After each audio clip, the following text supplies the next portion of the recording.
Les parece como siempre con nuestra mesa de 11, con mi querido Rafael Cardona y con Claudio Flores. ¿Cómo están? Muy buenos días, querido Rafael, buen día. Mucho gusto en saludarlos a ti, a Claudio y a todos los demás compañeros en este domingo extraño. ¿Cómo estás, Claudio? Muy contento, pues ya domingo de julio, te adelanto, mi querido Mario, mañana es mi cumpleaños, entonces bueno, con una enorme alegría de estar aquí en la mesa de 11. ¿Cuántos, querido Claudio? 50 añitos, nos vamos al quinto piso. Muy bien. Hombre, pues no Eso. parece de 50, parece usted como de 49. Favor, ¿qué me hace, querido Rafael? Muy bien, pues felicidades anticipadas, Claudio. Muchas Oye, y gracias. arrancamos, si te parece, Rafael, con uno de los temas que a mí no me parece que sea protagonista, pero que es revelador, digamos, más que por la información, por el gesto en sí mismo, y es este nuevo informe, un informe de estos que no es constitucional, en una fecha que remite al triunfo del presidente hace 3 años en la elección de julio del 2018, y que el presidente aprovecha para hacer un nuevo informe, festejo, el lanzamiento de su imagen. Cuéntanos, ¿cómo viste? Mira, yo creo que desde el nombre que se le pone a este informe, oficinas centrales del Poder Ejecutivo, ya refleja una distorsión de la realidad, porque dice que es el aniversario del triunfo histórico y democrático del pueblo mexicano.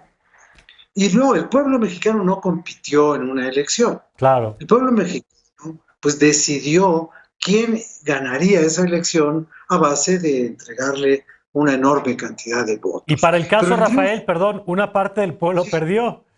Es decir, pues sí, porque bajo esa lógica, ¿no? entonces el pueblo no es un contendiente electoral, Ujú. pero en este gobierno todo es en el nombre del pueblo. Entonces, este no es el aniversario de la ganancia de un partido, en lo que se conmemoró el pasado jueves fue el triunfo del pueblo. Entonces, cuando todo lo que se hace frente al espejo no es para ver la propia imagen, sino para ver la imagen del pueblo que yo encarno y represento, pues entonces la distorsión aumenta. Yo creo que es una república, yo le he llamado la república de Narciso, porque es todo el tiempo estarse viendo en el espejo y estarse oyendo. El presidente se escucha a sí mismo y le gusta lo que dice, se gratifica con sus propias palabras. Yo no voy a ponerme en este momento en el terreno de que si este informe aprueba o no aprueba el mentirómetro recientemente inaugurado. Ujú. No, no, no me importa si el vaso está medio lleno o está medio vacío. Me importaría más saber de qué está medio lleno o por qué se quedó medio vacío y de qué. Ujú. Yo creo que el continente es más importante y el gobierno no puede ofrecernos una imagen distinta cada trimestre.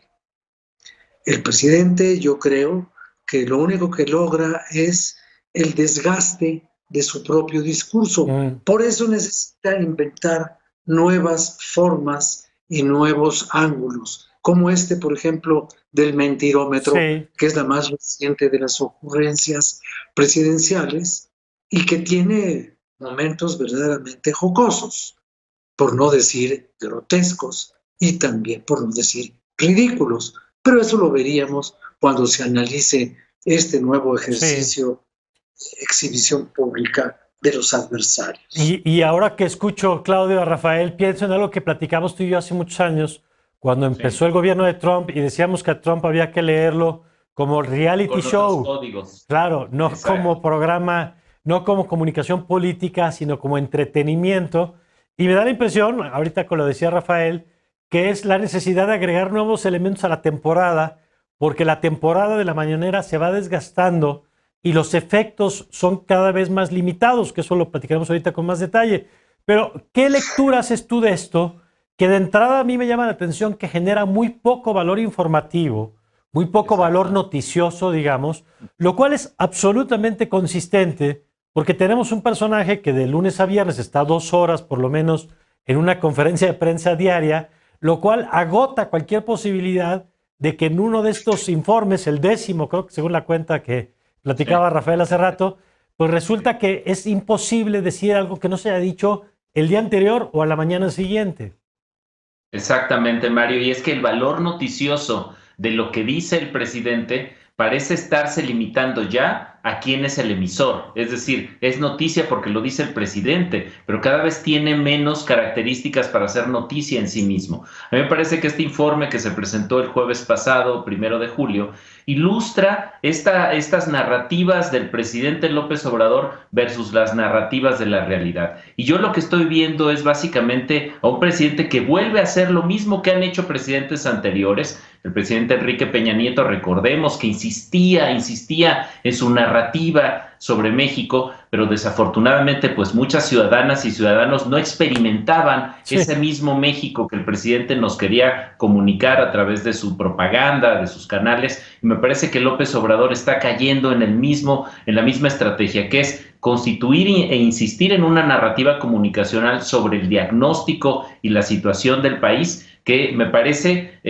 comete cuatro afirmaciones que después la realidad le regresa. Primera afirmación: el país está en calma, no hay violencia. Bueno, creo que si eres habitante de este país, si vives en Tamaulipas, si vives en Guerrero, en Michoacán, en la Ciudad de México, es decir, en el país, pues puedes tener una percepción muy distinta de esta afirmación. Segundo, sí hay medicamentos, ¿no? Esto está perfectamente bien atendido, el tema de medicamentos, pero basta ir a un hospital público para ver no solamente los medicamentos contra el cáncer, para el caso de los niños que han estado, digamos, manifestándose sus papás y mamás para denunciar esto, sino hay un problema generalizado de abasto de medicamentos. Tercer elemento, sí hay vacunas. Y sí hay vacunas, pero probablemente mucho más lejos y mucho más lento de la métrica y de la promesa que nos hizo en algún momento el gobierno federal, el presidente de la República. Y finalmente, no hay crecimiento económico. Él dice, sí hay crecimiento económico, estamos a todo dar, y desafortunadamente, Mario, Rafael, pues parece que el país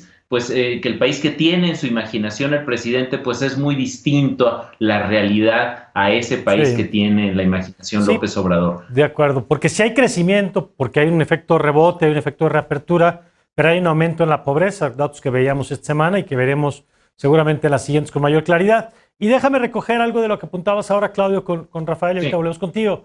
Decía Claudio, Rafael, el tema de los medicamentos, y es que en este programa que se llama La Agenda Pública, destaca la manera en que ese tema ha ido ganando tracción, ganando reflectores, articulando incluso a otros actores, ya no solamente los padres o las madres de familia que tienen un hijo que no ha tenido el tratamiento con la regularidad necesaria, que ha tenido que estar presionando sistemáticamente porque llega, pero no llega suficiente, o llega por ahora, pero en la siguiente vuelven a batallar.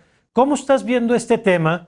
Que me parece que, a diferencia de otros, donde el presidente puede construir un adversario muy a modo, un adversario como el PRI, como el PAN, como la mafia del poder. En este caso, el INE, que ese le salió, creo que contraproducente, pero incluso ese todavía se presta para la discusión. Las víctimas del desabasto de medicamentos son un adversario muy tóxico en términos de un gobierno, si quiere ponerse el tú por tú contra ellos, Rafael. En términos de decencia política, lo que tú dices es cierto, pero en términos de realidad política, usando el criterio de la Cuarta Transformación, pues no hay víctimas del desabasto. Hay una pandilla de niños que han perdido el pelo y que podrían perder la vida, que están preparando un golpe de Estado. Eso es lo que hay, según la versión que dice el secretario de Salud. El subsecretario. Y no le digo subsecretario porque es el secretario. Okay. El señor que obra como secretario no hace nada. Este tampoco hace, pero este es dañino, es insolente y es absolutamente mentiroso. Absolutamente mentiroso. Porque tú no puedes decir que quienes exigen medicamentos, ya sean los padres de los niños que tienen cáncer o quienes buscan anestésicos para quien tendrá que ser intubado por COVID o para los que necesitan vacunas contra el sarampión, la tuberculosis o cualquier otro de los elementos farmacéuticos que no hay, está preparando un golpe de Estado. Esa es la cosa más ruin que yo he escuchado en mi vida, y he escuchado muchas cosas ruines en mi vida, pero esta se lleva el premio. Sí. Y aparte de eso, hay otro elemento, Mario, que a mí me parece totalmente extraño. Dijo el presidente en su discurso del pasado jueves que los conservadores, decía Benito Juárez, también son mexicanos. Y que ese discurso pues se lo apropió Calles y dijo que los conservadores también son mexicanos, pero que él pues no estaba muy de acuerdo con esa afirmación, aunque fuera del gran Benito Juárez. Entonces ahora para este presidente, a diferencia de Juárez o de Calles, pues quienes se oponen a su gobierno, quienes no están de acuerdo, ya perdieron la nacionalidad. Vaya. Bueno, pues ahora sí perdió mucho. Y es que en esa lógica, Claudio, de la descalificación, entra este nuevo choque con los medios de comunicación de la semana, en donde parece que la lectura del presidente es que no hay un problema de realidad en el país, sino hay un problema de percepción o de desinformación o de representación. Y en ese sentido, lo que yo veo es que el discurso, digamos, y la descalificación a los medios no alcanza frente a la violencia de las diferentes realidades. La violencia que implica el desabasto de medicamentos para las familias y la violencia del crimen organizado, que déjeme insistir en ello, Claudio, porque lo hemos visto semana con semana y lo hemos advertido aquí. Está escalando no solo la cantidad, sino el perfil de violencia, y está siendo utilizada otra vez la violencia como herramienta de comunicación con, no vamos a ser explícitos, digamos, pero es muy claro el típico de cosas que estamos viendo, la manera en que dejan algunos cuerpos para ser reproducidos, visibilizados, y pareciera que frente a la realidad no hay una estrategia, sí frente a la idea de descalificar al emisor de los mensajes. Y en esta estrategia de descalificación, Mario, lo que estamos viendo, la última edición es esta ocurrencia presidencial de quién es quién en las mentiras, que es una paradoja andante, mi querido Mario, Rafael. ¿Por qué? Porque probablemente el principal emisor de noticias falsas, el principal emisor de noticias que no son verdaderas, es el propio presidente. Y esto lo han demostrado distintas instancias que hacen verificación de datos, lo que les llaman en inglés el fact-checking, y como el Sabueso de Animal Político o la consultora política Spin, que han demostrado que el presidente miente sistemáticamente en sus salidas. De acuerdo con esta consultora Spin, el presidente lleva en su gobierno más de 56,000 afirmaciones no verdaderas, que además me llama mucho la atención el eufemismo de llamarle no verdaderas, 88 afirmaciones no verdaderas, o sea, mentiras por conferencia mañanera. Y de nuevo volvemos a ver con esta sesión, esta simulación en torno digamos, a un ataque contra el presidente por parte de los medios, por parte de los periodistas. Y como bien indicas, Mario, parece que el problema entonces está en las historias que se cuentan sobre la situación de México y no en la situación de México. Así es. Y esto es muy grave, Mario, porque el presidente no solamente ataca a los medios y a los periodistas, lo cual en una democracia es muy mala noticia, y no es una actitud de un demócrata, pero más allá de ello, esta actividad del presidente tiene un costo de oportunidad para México. ¿Cuál es el costo de oportunidad? Dedicarle 2 horas a estar revisando lo que dijeron o no dijeron las plumas, los periodistas, los medios, en vez de dedicarse a trabajar para resolver los problemas gravísimos en educación, en economía, en salud, en inseguridad, que estamos sufriendo todas y todos. Bueno, pues vamos a ver qué nos trae la semana. Rafael, gracias. Sí, mi solidaridad para los compañeros que han sido mencionados de manera tan venenosa. Pues sí. En las mañaneras. Así es. Precumpleañero Claudio Flores, gracias.